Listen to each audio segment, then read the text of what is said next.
Hola, en las lecciones anteriores hemos comenzado a ver la solución de la ecuación de Laplace, la cual interesa en la teoría electromagnética por el hecho en particular de que para una región en donde no hay carga, el potencial electrostático debe de satisfacer la ecuación de Laplace.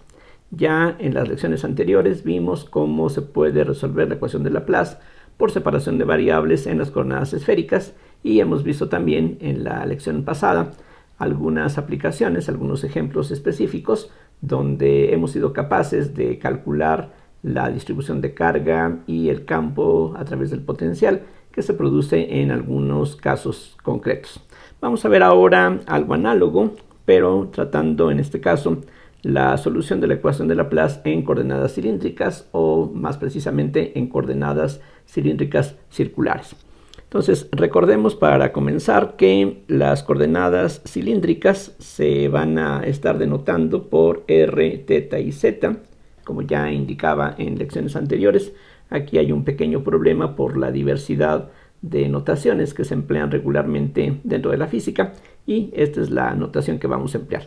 Recuerden, las coordenadas cilíndricas son esencialmente las coordenadas polares del plano, es decir, si aquí tenemos el plano XY, cada punto del plano se representa por la distancia que hay al origen y el ángulo que esta línea forma con el eje X, y a esas coordenadas simplemente le agregamos la coordenada Z ordinaria que conocemos de las cartesianas, y esas son las coordenadas cilíndricas.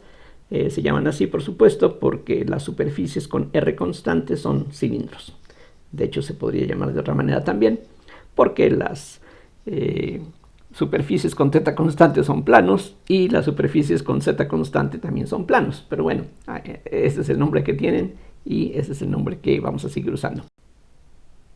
Estas coordenadas son ortogonales y los factores de escala resultan ser 1, r y 1 nuevamente, por lo que la ecuación de Laplace toma esta forma: 0 igual al laplaciano de phi, y esto es igual a 1 entre el producto de los tres factores de escala, que es simplemente r, por la derivada con respecto a la primera variable, que es la r, por los factores de escala h2, h3 entre h1, eso nos da r nuevamente, por la parcial de phi con respecto a r. El siguiente término es la derivada con respecto a la segunda coordenada, que es θ. Aquí ahora aparece el factor de escala h1 por h3 entre h2, es decir, 1 sobre r por la parcial de phi con respecto a θ. Y finalmente tenemos la parcial con respecto a z. Y ahora lo que necesitamos es el producto de h1 por h2, que es r, sobre h3, que es 1. Entonces nos queda r por la parcial de phi con respecto a z. Como en otros casos, aquí hay algunos factores que se pueden sacar de las derivadas, y esto equivale a 1 sobre r, parcial con respecto a r, r parcial de phi con respecto a r, más 1 sobre r, parcial segunda de phi con respecto a θ, más r por la parcial segunda de phi con respecto a z. Y bueno, esa es la ecuación que nos interesa resolver si queremos determinar qué forma tiene que tener el potencial en cualquier región donde no haya carga. Ahora, el problema que aquí tenemos es de nuevo un problema matemático que consiste en resolver una ecuación diferencial parcial, lineal, homogénea, y eso pues se puede hacer mediante el uso de la técnica de separación de variables. Pero para hacer las cosas sencillas, tomando en cuenta que lo que nos interesa en este curso no es precisamente estudiar las funciones especiales en forma detallada, vamos a suponer que el potencial no depende de z. Es algo similar a lo que hicimos en las lecciones anteriores, donde estábamos hallando las soluciones de la ecuación de Laplace que no dependen del ángulo azimutal. Aquí lo que vamos a hacer es a suponer que el potencial no depende de z. Eso entonces reduce el problema a la forma más simple de una ecuación diferencial parcial, es decir, donde tengamos dos variables independientes. Eso, por supuesto, reduce el tipo de problemas que se pueden tratar para este caso, pero pues va a ser ilustrativo de cualquier manera el que consideremos esta restricción. Entonces, aquí simplemente lo escribo. Vamos a considerar solamente problemas en los que phi, el potencial, no dependa de z. Y en ese caso, este último término desaparece y lo que nos queda, como decía, es una ecuación que solamente involucra a dos variables independientes. Entonces, en ese caso, lo que nos queda es que si igualamos esto a 0 y esta derivada también, lo que tendríamos es que estos dos términos tienen que sumar 0. Y si multiplicamos lo que queda por r, se llega a esta expresión, a que r por la parcial con respecto a r, de r por la parcial de phi con respecto a r, tiene que ser igual a menos la parcial segunda de phi con respecto a θ. Aquí hago varios pasos al mismo tiempo, quito este término, esto queda igualado a 0, multiplicamos todo por r, y lo que queda después de eso, que también sería igual a 0, ahora lo escribo de esta manera, pasando este término al lado derecho. Y ahora lo que vamos a hacer es a buscar soluciones separables para esta ecuación. Entonces buscamos soluciones separables, ya digamos sospechando que no todas las soluciones de la ecuación de Laplace van a ser separables, pero esperando que las soluciones separables sirvan para expresar cualquier solución. Entonces, estas van a ser una clase muy especial de soluciones que nos van a servir, por así decirlo, de base para expresar la solución general. Entonces, el potencial que en este caso vamos a tener solamente dependería de las coordenadas r y θ, que como decía son esencialmente las coordenadas polares en el plano. Y una solución separable pues va a significar el producto de una función de r solamente por una función de θ nada más. Algo muy similar a lo que teníamos por lo menos en cuanto a la escritura en las lecciones pasadas, excepto que esta r y esta θ tienen un significado geométrico diferente a lo que teníamos en el caso de las coordenadas esféricas. Entonces, si sustituimos esta proposición en ambos lados de la ecuación, lo que queda, como ustedes pueden ver, es el producto de θ mayúscula por r por la derivada con respecto a r de r por dr en dr. Ahora las derivadas se convierten en derivadas ordinarias. Y del lado derecho lo que tenemos es menos r mayúscula por la derivada segunda de θ mayúscula con respecto a θ. Aquí otra vez tienen que ser derivadas ya ordinarias. Y lo que hacemos ahora es, otra vez como en caso que vimos en las lecciones anteriores, dividimos entre el producto de r por θ ambos lados de la ecuación. Y lo que nos queda es esto, 1 sobre r mayúscula por r por la derivada con respecto a r de r por dr en dr igual a menos 1 entre θ mayúscula por la derivada segunda de θ con respecto a θ. Entonces, el lado izquierdo, en principio, puede depender de r, porque esta r mayúscula es función de r solamente. Así es que definitivamente esto puede depender de r, pero definitivamente no puede depender de θ. El lado derecho puede depender de θ, pero definitivamente no puede depender de r, porque ya toda la dependencia en r quedó de este lado. Pero si estas dos expresiones van a ser iguales entre sí, en toda una región del plano rθ, lo que necesitamos es que cada una de esas expresiones sea una constante. Y de nuevo, una forma de convencerse de ello es la siguiente. Si tenemos esta función que puede depender de r y la derivamos con respecto a r, su derivada con respecto a r sería lo mismo que derivar esto con respecto a r. Y como esto no depende de r, su derivada es 0. Así es de que la derivada de esta función con respecto a r es 0, y eso significa que eso es una constante. Y si uno invierte los papeles, pues uno puede de la misma forma convencerse de que esto tiene que ser una constante.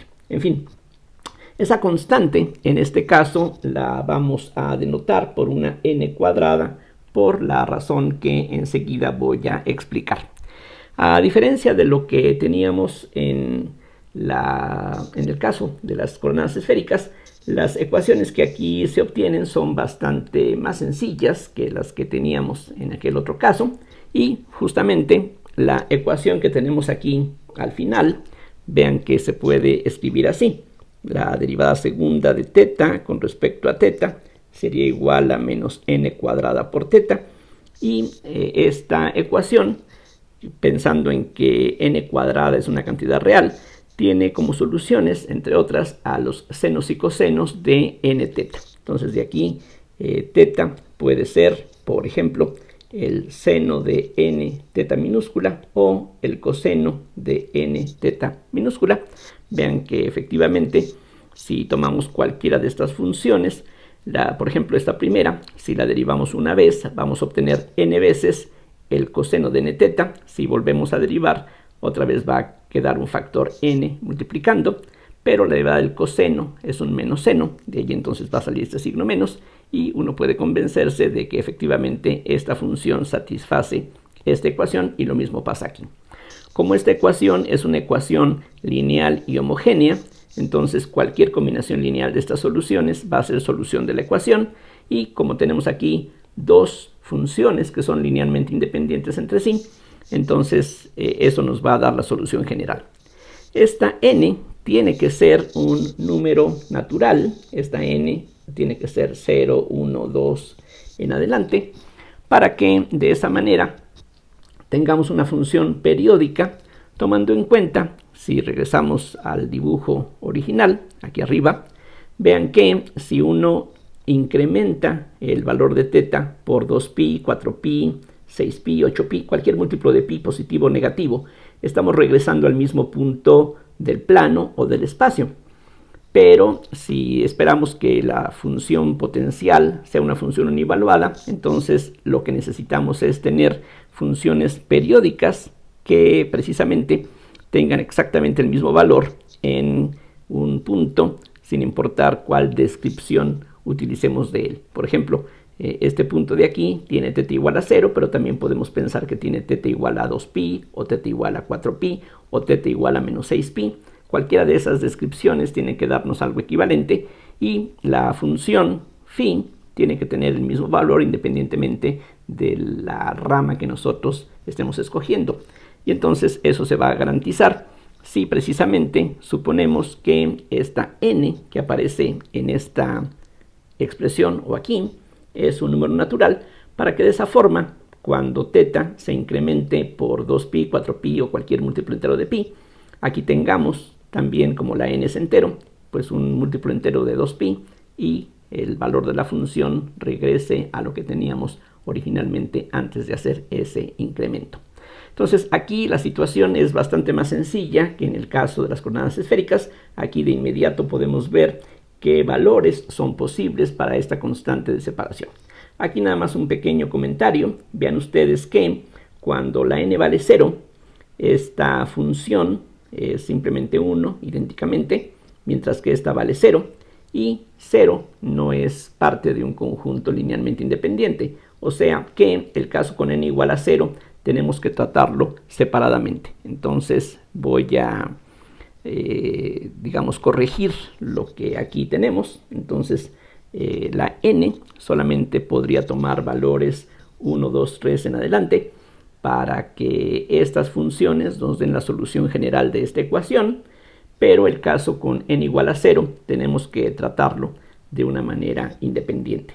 Vean también que aquí, como aparece n cuadrada, da lo mismo tener un número natural o su negativo, pero debido a que las funciones senos y cosenos son funciones con una paridad definida, si cambiamos n por menos n, el coseno sigue siendo el mismo. Si cambiamos n por menos n, el seno cambia de signo, pero la función que se obtiene es un múltiplo constante de la que teníamos en un inicio, así es de que no hay necesidad de considerar valores negativos de n por esa razón. Aquí ya las funciones que se obtendrían de esa manera están en cierta forma contenidas en las que aquí tenemos. El caso con n igual a 0 es algo distinto. Vean que si la n vale 0, esto desaparece, y eso nos dice que teta tiene que ser una función lineal de teta minúscula.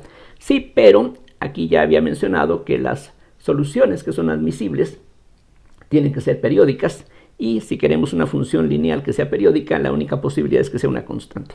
Entonces aquí lo que vamos a tener es que θ tiene que ser igual a una constante, por ejemplo 1 o cualquier múltiplo de 1, y eso sería válido para n igual a 0.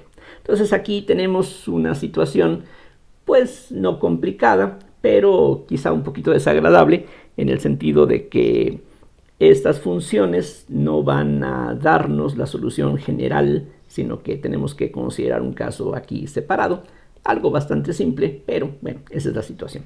La otra ecuación que tenemos ahora para la parte radial también es fácil de resolver. Vean ustedes que si uno desarrolla esta ecuación, lo que queda es que r por la derivada con respecto a r de r por la derivada de r con respecto a r va a ser igual a n cuadrada por r. O si uno desarrolla esta ecuación y la escribe en la forma estándar, lo que vamos a tener es un término con r cuadrada derivada segunda de r con respecto a r. Vamos a tener otro término donde la derivada actúa sobre esta r, que nos va a dar simplemente r por dr en dr, menos n cuadrada por r igual a 0. Entonces lo que se puede notar es que aunque esta ecuación, que es lineal, homogénea, tiene coeficientes que no son constantes todos, este sí es constante, pero estos no, pero la forma particular que tienen estos coeficientes es bastante conveniente, porque aquí hay una r cuadrada, aquí hay dos r's, aquí hay una r, aquí hay una r, aquí hay 0 r's y aquí también hay 0 r's minúsculas derivando. Entonces esta es una ecuación del tipo equidimensional de Euler, y ya sabemos que una ecuación como esa tiene como solución potencias de r. Entonces si uno propone que la solución r sea r minúscula a alguna potencia, que voy a llamar s minúscula, por ejemplo, entonces lo que ocurre es que al sustituir en la ecuación que aquí queremos resolver, vamos a tener r cuadrada. Al derivar dos veces esta r mayúscula, tendríamos s por s menos 1 por r a la s menos 2. A eso hay que sumarle la r por la primera derivada, y la primera derivada es s por r a la s menos 1. Y finalmente tendríamos menos n cuadrada por r a la s, y queremos que esto sea 0 idénticamente. Entonces noten que esta r cuadrada con este factor nos da r a la s, aquí también tenemos r a la s, aquí también, entonces la r a la s se puede cancelar, y lo que queda es simplemente una ecuación algebraica para la s minúscula, que es esta, s cuadrada menos s más s igual a n cuadrada, o lo que es lo mismo, la s tiene que ser más menos n. Entonces eso quiere decir que las soluciones de esta ecuación diferencial lineal de segundo orden homogénea, ya sabemos que por ser de segundo orden tiene que tener dos soluciones, y esas dos soluciones entonces están dadas aquí. Entonces para este caso lo que tenemos es que la solución de esta ecuación radial tiene que ser ya sea r a la n o r a la menos n. Otra vez, por lo menos en aquellos casos en los que la n sea 1, 2 en adelante. El caso con n igual a 0 es un poquito distinto, porque si la n vale 0, igual que pasó aquí, que se tiene que tratar por separado, si la n vale 0, pues s igual a más menos 0 es exactamente lo mismo. Así es de que tendríamos una solución de esta ecuación que sería r a la 0, entonces, es decir, una constante. Entonces, para el caso en el que la n vale 0, las soluciones podrían ser una constante, y efectivamente se ve que así ocurre. Si la n vale 0 y la r es una constante, todo esto se anula, entonces no hay duda de que es solución. La otra solución, ya que esta ecuación por ser de segundo orden tiene que tener dos soluciones, se puede obtener fácilmente de aquí. Si la n vale 0, esto desaparece, esto se puede eliminar, lo que nos queda es que esto tiene que ser una constante, y si esto es una constante, eso nos dice que la derivada de r con respecto a r tiene que ser una constante sobre r, y fácilmente se ve que la única solución es un logaritmo natural esencialmente. Entonces la solución para este caso, la otra que aquí necesitamos, va a ser el logaritmo natural de r. De nuevo vean que la situación es un poquito inconveniente en el sentido de que tenemos por separado los casos en que la n no es 0 y el caso con n igual a 0 pues tiene que tratarse por separado.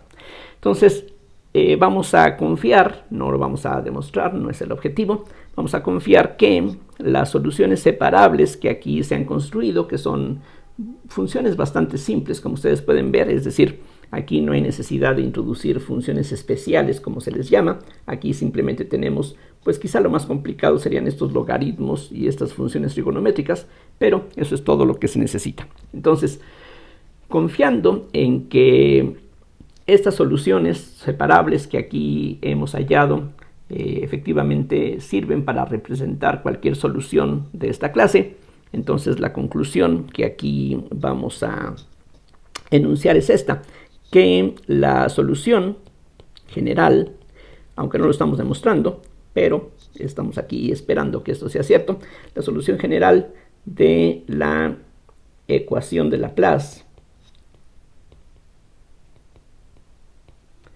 independiente de z, y aquí pues estamos hablando, recuerden, de las coordenadas cilíndricas, es de la forma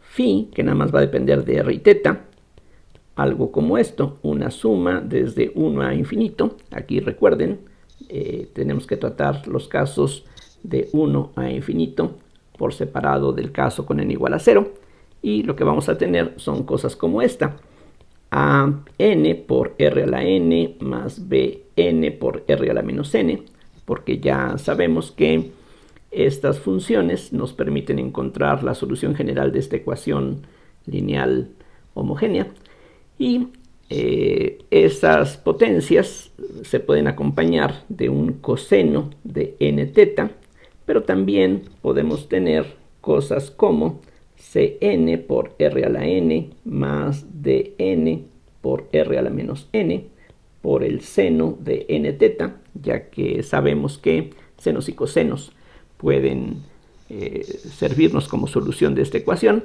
Y para los casos en que la n no es 0, eso ya nos da todas las posibilidades que tendríamos. Vean que aquí hay dos funciones, aquí hay dos funciones, y si hacemos las combinaciones posibles, son 4 productos que se pueden formar con r a la más n coseno, r a la menos n por el coseno, y aquí algo similar.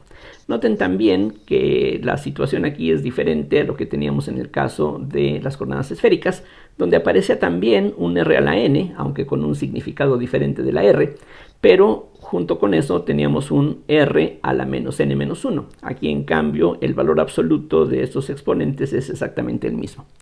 Entonces eso es lo que corresponde a los valores de esta cantidad, de esta n, de este parámetro de separación, que sea diferente de 0, y los casos en los que la n vale 0, pues se van a obtener haciendo productos de las funciones correspondientes, pero en el caso de n igual a 0, de este lado nada más tenemos una sola posibilidad, así es de que solamente hay dos productos no triviales que se pueden formar.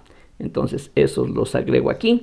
Tendríamos posteriormente, si seguimos el orden alfabético, A, B, C, D, E, pero la E se puede confundir con el campo eléctrico, así es de que vamos a utilizar una F por el logaritmo de R, más una G, que sería una constante, que correspondería al producto de esta constante por esta constante multiplicado por una constante arbitraria. Entonces la solución general va a estar determinada por esta enorme colección de coeficientes, 4 infinidades de coeficientes más otros 2. Esta es la solución general. Y aquí lo que podemos ver ahora, antes de pasar a las aplicaciones de este resultado, es que esto mismo se podía haber obtenido de una manera parecida a lo que hicimos en el caso de las coordenadas esféricas. Entonces vamos a ver cómo podríamos haber llegado a esta expresión de una forma distinta, que en este caso pues no resulta tan importante o tan necesaria o relevante, porque como dije, las ecuaciones diferenciales que aquí tuvimos que resolver, como ustedes vieron, son bastante simples, pero pues conviene de todas maneras aprovechar lo que se puede con un desarrollo similar a lo que hicimos en la lección anterior.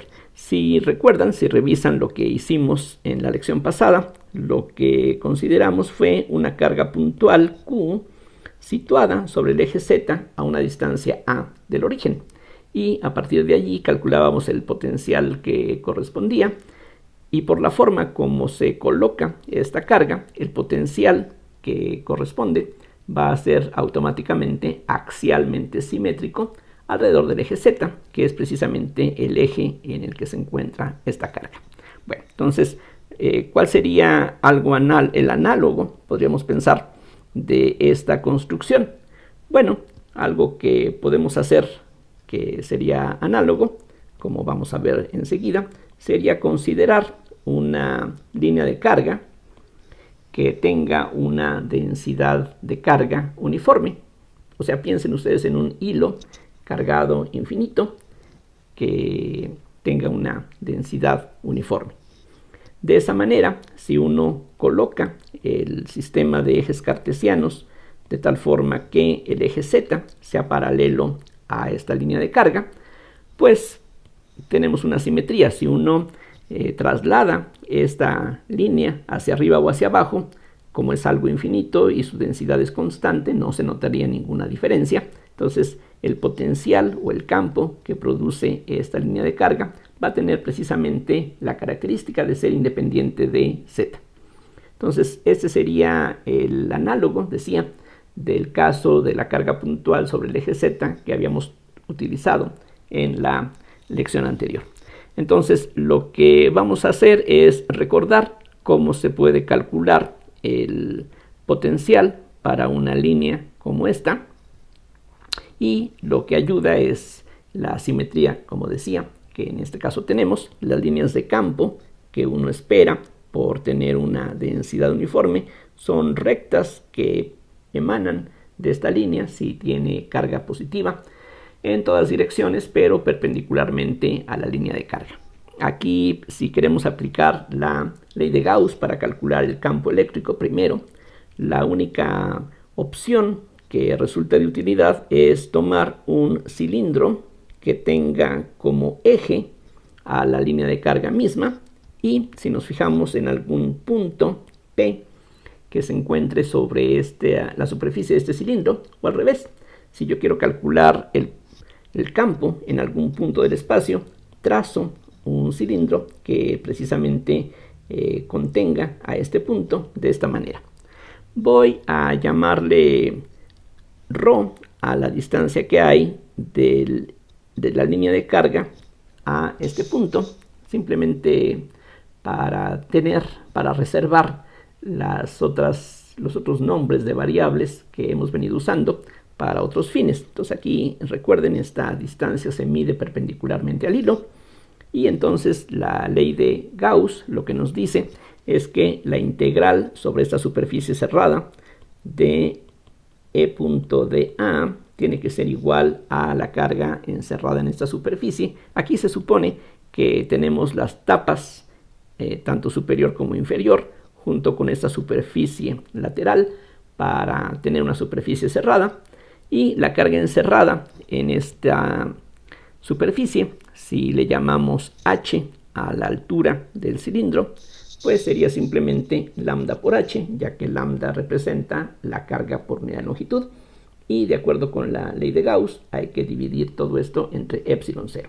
Aquí, por la simetría, justamente, esta integral solamente va a ser diferente de 0 en los puntos de la superficie lateral, y en todos esos puntos, por simetría, el campo eléctrico va a tener la misma intensidad, y además este producto punto se va a reducir al producto de magnitudes, así es de que el integrando va a ser el producto de la magnitud de E por la magnitud de A.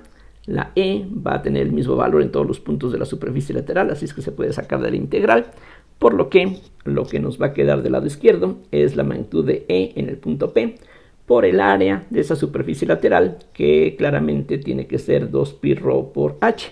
Simplemente si cortamos y extendemos esta superficie lateral, nos va a quedar una tira rectangular de altura H y de longitud, que es el perímetro, que es 2πρ. Entonces de aquí se deduce que el campo eléctrico en el punto P tiene que ser igual a lambda sobre 2πρ, o bueno, 2π epsilon 0 por ρ. Entonces, aparte de esta constante 2π epsilon 0, lo que eso nos dice es que el campo eléctrico para un hilo infinito decrece con el inverso de la distancia. Y si ya tenemos el campo eléctrico, podemos determinar cuál es el potencial correspondiente. Y en este caso, lo que se puede ver es que, otra vez utilizando las expresiones para el gradiente en particular en coordenadas cilíndricas, entonces esto tiene que ser igual a menos la parcial de phi con respecto a esta coordenada radial. Aquí el campo, recuerden, es totalmente radial. Entonces de aquí se halla que el potencial se puede escoger como menos lambda sobre 2π epsilon 0 por el logaritmo natural de ρ. Aquí vean que este potencial no tiende a ser en el infinito. De hecho, esto diverge en el infinito. Diverge también en ρ igual a 0. Aquí no hay, digamos, algún punto particular en donde convenga escoger el cero del potencial, sino que aquí más bien escogemos esta expresión por su simplicidad. Es decir, en lugar de sumarle aquí alguna constante extraña, pues esta expresión, simplemente por su simplicidad, es la que terminamos aquí considerando. Noten que este potencial en todos los puntos del espacio, excepto en esta línea, en todos los demás puntos no hay carga, toda la carga está aquí concentrada. Entonces en todos estos puntos fuera de la línea, el potencial tiene que satisfacer la ecuación de Laplace. Entonces esta función tiene que ser algo expresado de esta forma. Y sí, efectivamente lo es. Precisamente este logaritmo de ρ corresponde a este logaritmo de r si suponemos que esta línea coincide con el eje z. En ese momento esta ρ es lo mismo que la coordenada radial r, y entonces este y este es exactamente lo mismo. Pero siempre y cuando, decía, tomemos los ejes cartesianos de tal forma que el eje z coincida con la línea de carga. Muy bien, pero ¿qué pasa si no hacemos eso? ¿Qué pasa si colocamos esta línea en algún otro punto del espacio? Es decir, regreso aquí los ejes cartesianos que había tomado previamente, con la única condición de que el eje z sea paralelo a la línea de carga, para que de esa manera el traslado de esta línea hacia arriba o hacia abajo en dirección paralela a z no cause ninguna diferencia física, y entonces pues aquí se ve que el potencial y el campo no va a depender de z. Bueno, pero en este caso ya esta ρ y esta r no van a ser lo mismo. De hecho, si hacemos un dibujo, digamos un corte, para ver qué es lo que está ocurriendo solamente en la dirección perpendicular al eje z, ahí es donde está lo interesante en este problema. Lo que vamos a tener en forma general es algo como esto. Aquí dibujo los ejes cartesianos x y y, que sería como estar viendo esta figura desde arriba, y este hilo va a intersectar el plano XY en algún punto, que podría estar en cualquier cuadrante, pero aquí voy a dibujarlo, digamos, pensando que es este punto del plano XY donde ocurre esa intersección. Este punto va a poderse representar por dos cantidades, una que sería la distancia al origen, que voy a llamar R mayúscula, y el ángulo que se forma aquí, que voy a llamar phi minúscula, aquí también teniendo la precaución de que esta letra no se confunda con la phi que estamos empleando para el potencial. Si ahora pienso en cualquier punto del espacio, entonces vean, cualquier punto del espacio, aquí podemos tomar un punto al azar. Si me fijo en este punto, bueno, siempre puedo trasladar los ejes cartesianos subiendo, por ejemplo, el origen, para que ese punto quede en el plano XY. Como hay independencia en Z, si subo o bajo este sistema de coordenadas, pues eso no, o esos ejes, eso no va a influir.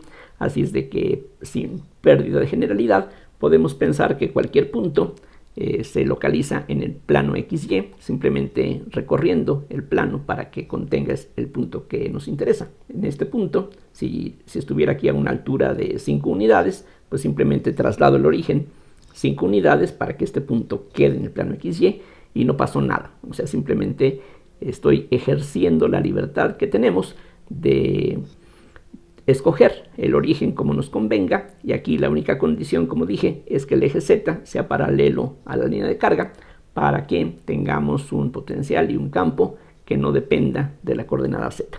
Entonces este punto que está aquí pues va a tener en forma general una cierta coordenada R y un cierto ángulo θ, tal como ya se mencionó anteriormente. Aquí hay una cierta distancia entre estos dos puntos que se puede calcular por diferentes técnicas, ya sea mediante el uso de vectores o mediante la ley de los cosenos, y el resultado es que esta separación es la raíz cuadrada de r cuadrada más r cuadrada menos 2rr por el coseno de θ menos phi. De hecho, se parece mucho a lo que teníamos en la lección anterior cuando hablábamos de las coordenadas esféricas.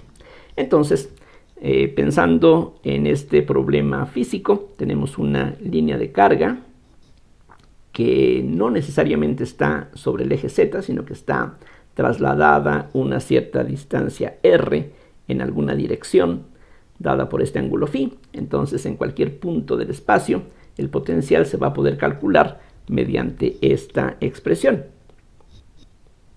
donde esta ρ, recuerden, es la distancia entre la línea y el punto donde queremos calcular, en este caso, el potencial. Pero esa distancia, en este caso, lo que aquí se llamaba ρ, es esta raíz. Entonces, para este problema, el potencial en cualquier punto sería menos lambda sobre 2pi epsilon 0, pensando que aquí está la línea que tiene una densidad de carga lambda.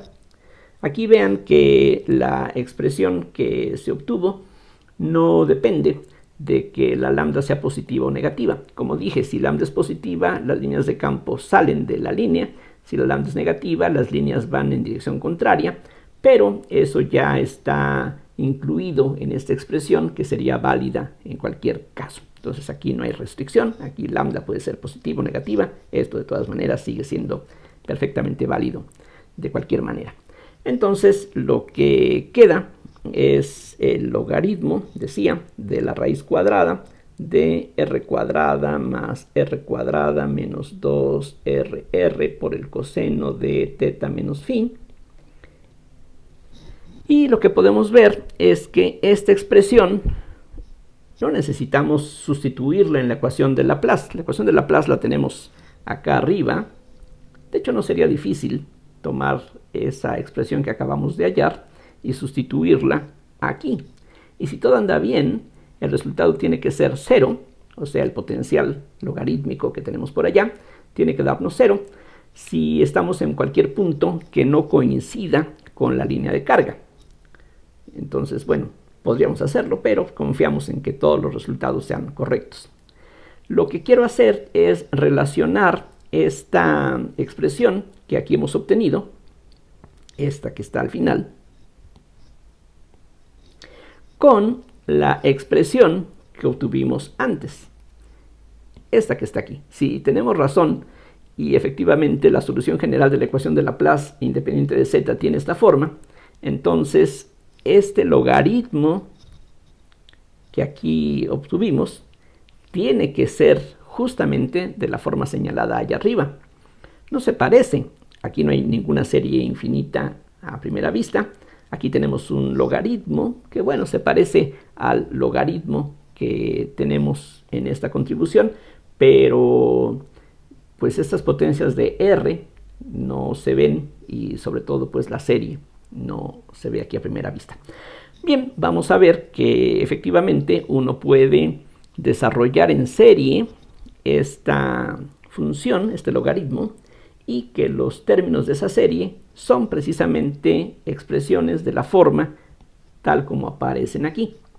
Entonces eso nos va a servir, entre otras cosas, para obtener una expresión similar a la que aquí tenemos. Es decir, si no hubiésemos podido resolver las ecuaciones diferenciales, como fue aquí muy fácil de hacer, una técnica alternativa sería obtener el desarrollo de esta función y aprovechar que tanto r como phi son arbitrarias, y de ahí entonces podríamos probar que cada término de la serie que vamos a obtener tiene que ser una solución de la ecuación, y eso entonces nos permitiría hallar las soluciones de las ecuaciones diferenciales que fueron fáciles de resolver en este caso. Bien, entonces para lo que sigue, lo que vamos a tener que hacer es distinguir dos posibilidades, algo muy parecido a lo que hicimos en la lección anterior. Entonces aquí voy a trazar una circunferencia de radio r con centro en el origen. Espero que esto parezca una circunferencia tal como digo. Y vamos a tener que tratar por separado dos casos. Aquellos en los que la r es mayor que esta r mayúscula, y el caso contrario. De hecho, nuevamente aquí en la frontera habría problemas porque la serie no va a ser convergente, pero en las otras dos partes complementarias vamos a tener desarrollos que sí convergen.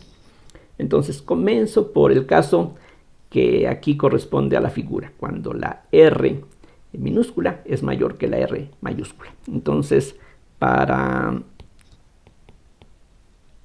r mayores que r, lo que va a ser conveniente es separar del radical una r mayúscula. Entonces lo que nos queda es que la phi sería menos lambda sobre 2pi epsilon 0 por el logaritmo de r, aquí voy a agrupar así, por la raíz de 1 más r cuadrada sobre r cuadrada menos 2r sobre r por el coseno de teta menos phi. Noten que este coseno de teta menos phi se puede desarrollar utilizando las identidades trigonométricas, las fórmulas de adición. Ya sabemos que un coseno como este es coseno coseno más seno seno, pero por el momento es preferible dejarlo así indicado y solamente desarrollar esto que aquí tenemos al final. Ahorita por lo pronto conviene expresarlo de esa forma.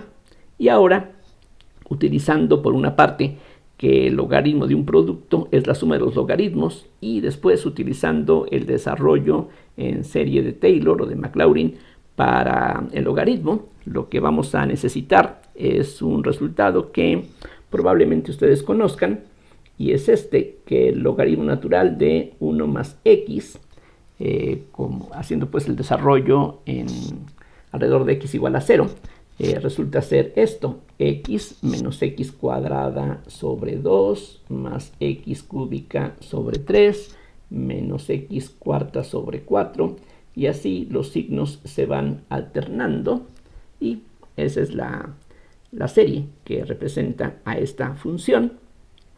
Y aquí precisamente eso nos va a resultar de utilidad, porque aunque aquí tenemos el logaritmo de una raíz, pues simplemente esta raíz la ponemos como un medio de logaritmo de lo que está dentro del radical. Bueno, entonces haciendo lo que ya mencioné, lo que tenemos, aquí lo escribo abajo, sería menos lambda sobre 2pi epsilon 0, que en todo esto pues va a ser una constante un poquito estorbosa, y nos va a quedar el logaritmo de r, que es el logaritmo de este primer factor, por el logaritmo de esta raíz, pero el logaritmo de esta raíz es un medio del logaritmo de 1, este 1 que tenemos aquí, más todo esto que tenemos enseguida. Entonces toda esta parte subrayada en verde es lo que va a tomar el papel de la x, y entonces lo que eso nos da, aquí lo escribo, sería r cuadrada sobre r cuadrada menos 2r sobre r por el coseno de teta menos phi, para comenzar. Después tendríamos menos 1/2 de esa expresión al cuadrado, o sea, r cuadrada sobre r cuadrada menos 2r sobre r por el coseno de teta menos phi al cuadrado. Después tendríamos más 1/3 de r cuadrada sobre r cuadrada menos 2r sobre r por el coseno de teta menos phi al cubo, y así podemos continuar, y de hecho debemos de continuar indefinidamente con una serie que es alternante. Aquí después sigue un signo menos, después un signo más, y después de todo eso tenemos que cerrar estos corchetes y después esta llave. Lo que se puede hacer enseguida es ir acomodando los términos de acuerdo con las potencias de la r que aquí aparecen, y el resultado es este, menos lambda sobre 2pi epsilon 0, que multiplica al logaritmo de r. Y ahora, si nos quedamos con los términos que contengan un 1 sobre r, podemos ver que solamente este tiene esa propiedad. Justamente este que está aquí es el único que tiene una r a la primera potencia en el denominador. Este menos 2 con este 2 nos da un menos 1, y eso es todo lo que aquí tenemos. Después podemos buscar, identificar y agrupar los términos que contengan r minúscula al cuadrado en el denominador, y lo que uno fácilmente puede notar es que eso lleva a esta combinación: 1 menos 2 veces el coseno cuadrado de teta menos phi, que se obtiene combinando este término que tiene una r cuadrada aquí en el denominador. De hecho, este producto es este. Y también vean que del cuadrado de este término vamos a tener una r cuadrada mayúscula entre r cuadrada minúscula, un coseno cuadrado de la diferencia de ángulos, y agrupando aquí los coeficientes numéricos a esto corresponde. Y así podemos continuar. El procedimiento pues es bastante primitivo, un poquito latoso, y el siguiente término, si uno continúa de esta manera, se puede ver que nos lleva a un r cúbica sobre 3r cúbica. Ahora agrupamos todos los términos que tengan una r cúbica minúscula en el denominador, y aquí lo que se obtiene es menos 4 veces el coseno cúbico de teta menos phi más 3 veces el coseno de teta menos phi. Y como decía, uno puede continuar de esa manera, y uno debe de continuar en esa manera si quiere uno tener todos los términos, que en este caso, si estamos suponiendo que la r minúscula es mayor que la r mayúscula, este cociente es menor que la unidad, entonces aquí los términos van tendiendo a 0, lo cual es una condición necesaria para la convergencia de la serie. Ahora resulta aquí un resultado, una coincidencia, si ustedes gustan, bastante afortunada. Estas combinaciones que aquí han aparecido, como la que tenemos aquí y la que tenemos aquí, resulta que exactamente, salvo un signo en todo caso, corresponden, por ejemplo aquí, a menos el coseno del doble ángulo. Esto que está aquí es menos el coseno del triple ángulo, de este ángulo, y así sucesivamente.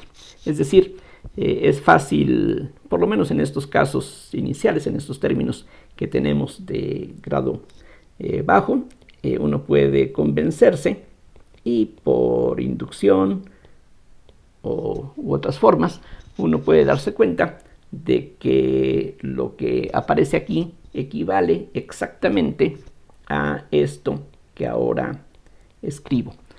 Con el primer término del coseno no hay mucho que hacer, pero aquí lo interesante se presenta a partir de los términos que siguen. Esto es el coseno de 2 veces teta menos phi, ya no cuadrado, sino coseno de 2 veces. Después tenemos r cúbica sobre 3r cúbica por el coseno de 3 veces teta menos phi. Y esa es la regularidad que aquí vamos a tener. De hecho, todos los términos van a tener un signo menos. Vean que aquí tenemos menos, menos, menos. El siguiente va a ser r cuarta mayúscula sobre 4 r cuarta minúscula por el coseno de 4 veces teta menos phi, etc. Entonces, ¿qué fue lo que pasó? ¿A qué conclusión se llega con todo esto? Ya para terminar esta lección. Bueno, vean ustedes que al hacer este desarrollo en serie, utilizando el desarrollo de la función logaritmo, lo que estamos haciendo es demostrar que el potencial que esta línea de carga, aquí recuerden, no pierdan de vista lo que está pasando geométricamente o físicamente, estamos pensando en el potencial de esta línea. Entonces ese potencial se puede desarrollar en una serie, y esa serie es una serie que contiene productos de funciones de r por funciones de teta. Aquí recuerden, esto es un coseno-coseno más seno-seno. Entonces, si esto lo desarrollamos, vamos a tener 1 sobre r por un coseno, 1 sobre r por un seno. Aquí vamos a tener 1 sobre r cuadrada por un coseno de 2 teta y también un 1 sobre r cuadrada por un seno de 2 teta al emplear la misma identidad. En este otro caso vamos a tener 1 sobre r cúbica por un coseno de 3 teta, 1 sobre r cúbica por un seno de 3 teta. Y ustedes pueden ver que eso coincide justamente con lo que ya habíamos concluido previamente. Aquí reduzco la escala para que podamos ver simultáneamente el resultado que habíamos obtenido antes.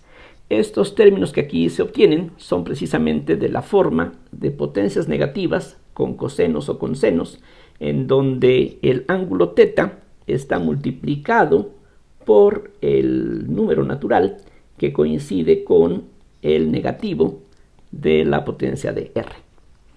Las otras potencias positivas, r a la más n, que aparecen aquí, se van a obtener ahora pensando no que estamos en el exterior de esta circunferencia. Aquí, esto que se ve como una circunferencia, aquí arriba en el espacio tridimensional se vería como un cilindro. Esto que está en color verde sería un cilindro en 3 dimensiones que precisamente toca a la línea de carga. Entonces aquí, si lo quieren ustedes que se agregue, se puede agregar. Entonces tendríamos aquí un cilindro más o menos de esta manera, que va a tener su eje siendo el eje Z y que tiene que contener a la línea de carga, de la misma manera que esta circunferencia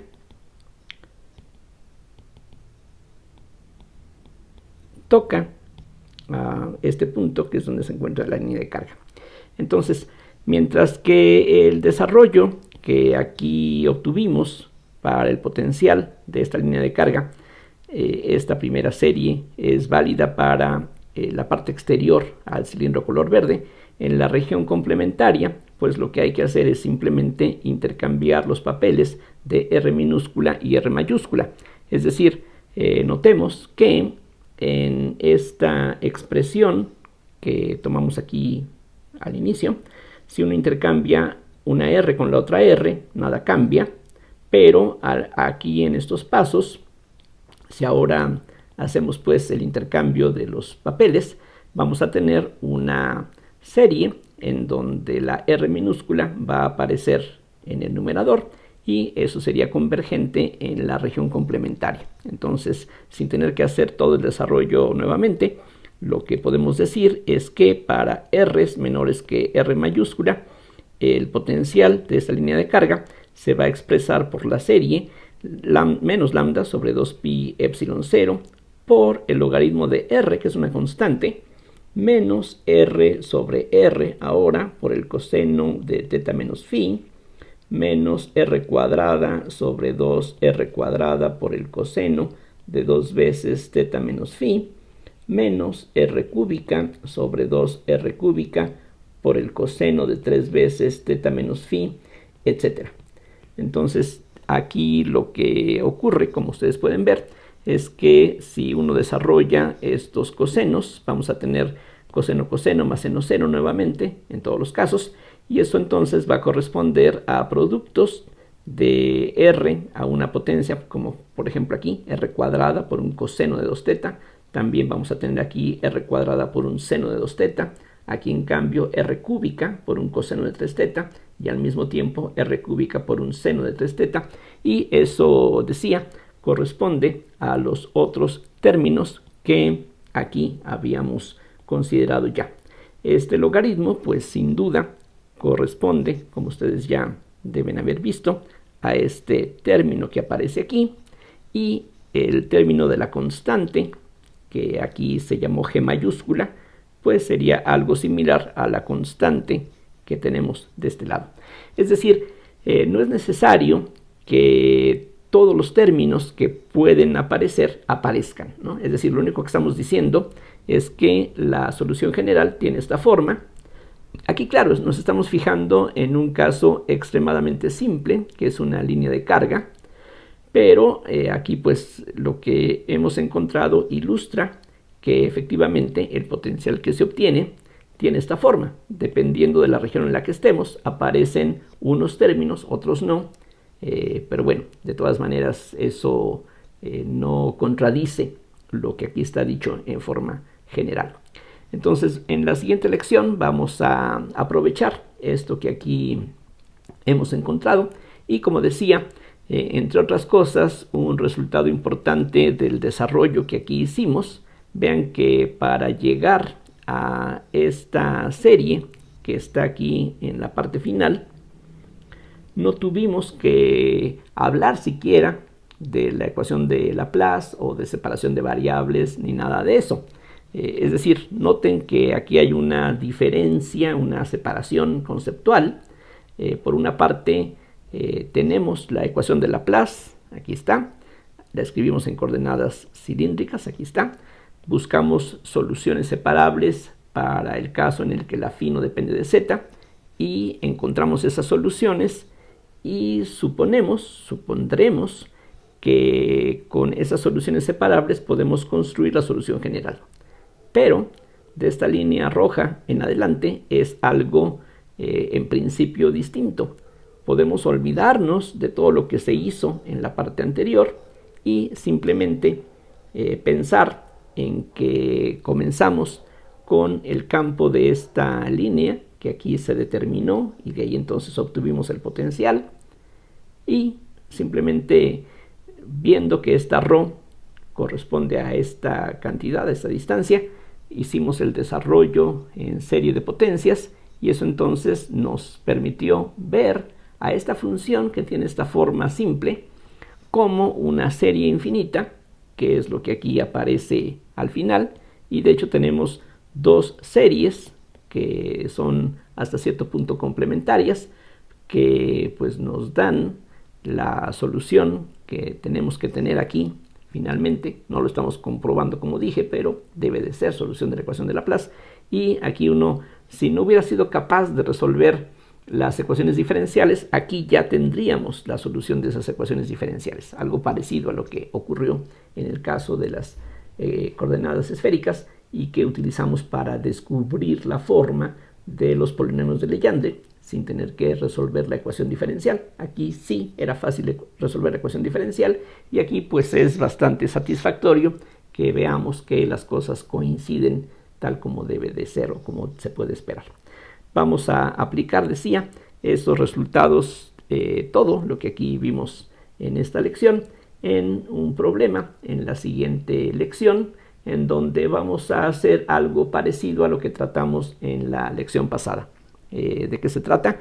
En la lección anterior pensábamos en una esfera conductora y poníamos una carga puntual enfrente de esa esfera conductora. Lo que vamos a hacer en la siguiente lección es pensar en un cilindro infinitamente largo, conductor, y en una línea de carga paralela a ese cilindro. Y lo que vamos a querer es determinar el campo y el potencial en todos los puntos del espacio. Ese es nuestro objetivo que vamos a cubrir en la siguiente lección, utilizando prácticamente todo lo que en esta lección hemos encontrado. Gracias por su atención y hasta la próxima.